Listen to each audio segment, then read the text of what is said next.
हमें अधिकार दिया था, वो यूनियन हमारे लोगों ने बनाई ओढ़े।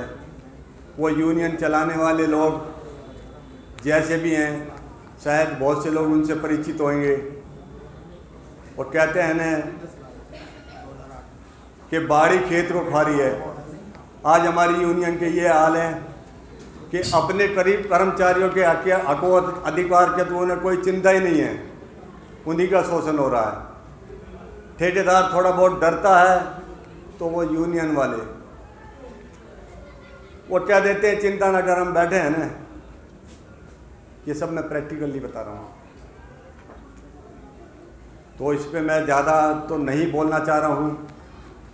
आज हमारा जो सिपाही कर्मचारी है वो बिल्कुल जीरो हो चुका है, नौकरी हाथ से जा चुकी हैं। ये ठेकेदारी रह गई है। ये ठेकेदारी भी कुछ दिनों में, जैसे ओएंडम आ गया, इसके आगे पता नहीं क्या आएगा, बिल्कुल हमारी नौकरियाँ ख़त्म हो जाएगी। और ये बड़ा सोचनीय विषय है।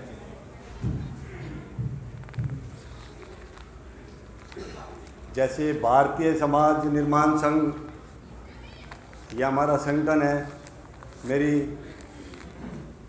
मेरा अनुरोध भी है, प्रार्थना भी है कि इस तरह का, जैसे एक साधुओं की विंग बना दी, बाल विंग बना दिया, महिला मोर्चा बना दिया, इस पर भी विचार करें कि भाई इस तरह की भी, चाहे इससे अलहदा बना दे, लेकिन एक यूनियन ज़रूर, यूनियन की देखभाल के लिए, ताकि हमारे लोगों को शोषण ना करें।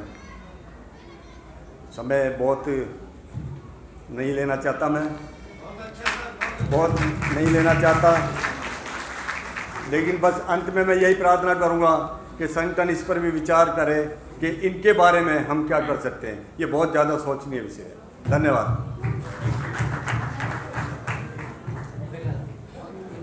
जहाँ सरकार फैल हो जाती है वहाँ समाज के हाथ में सारी बागडोर आ जाती है, और सरकार जो कर रही है वो क्यों कर रही है, ये हम सब लोग इस बात को अच्छे से समझ रहे हैं। और वीर सिंह जी ने सुबह बोला था कि हमारी 1000 समस्याएं हैं, समाधान केवल एक है कि हमारा संगठन नहीं है। जिस दिन हमारा संगठन होगा, संगठन से शक्ति का निर्माण होगा, और शक्ति से दुनिया डरती है। तो साथियों, ये समस्याएं तो बहुत हैं, लेकिन इसके लिए हम सब लोगों को अब सोचने की आवश्यकता है। वो बोल तो बहुत से लोग रहे कि निकलो बाहर मकानों से, जंग लड़ो बेईमानों से। तो बेईमानों का राज है।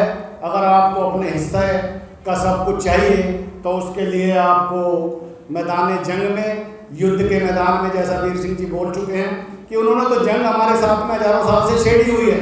हमारी ही समझ में नहीं आता तो ये कसूर हमारा है, और कसूर हमारा है तो फिर हमें ही उसको ठीक करने की आवश्यकता है। इस विषय में आज के इसके विषय पर जो हमारे साथी विशेष रूप से हमें पता था, और उनके गांव में ही ये कार्यक्रम हो रहा है।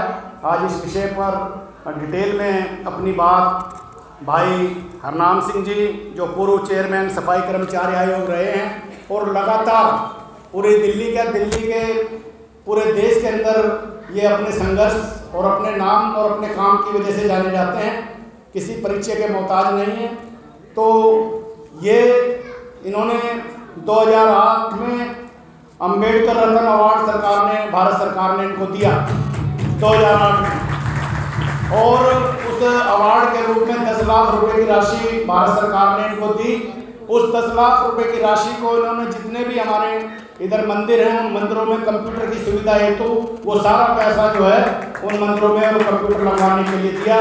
ऐसे हजारों साथी हमारे बीच में हैं, उनके साथ सहयोग से ये सारा कार्यक्रम इधर नरैना गांव में हो रहा है, और उनके को अपने बीच में पाकर ना केवल हम अपने आप को जो है सम्मानित महसूस कर रहे हैं, बल्कि इस विषय के ऊपर डिटेल में जब आप सुनोगे तो आपको पता होगा कि समाज के अंदर जो है एक बहुत से रत्न छुपे हुए हैं। केवल उनको जोड़कर एक दिशा देने की आवश्यकता है, और अगर सही दिशा में हम लोग बढ़ जाएंगे तो अपनी मंजिल को भी हम पा जाएंगे।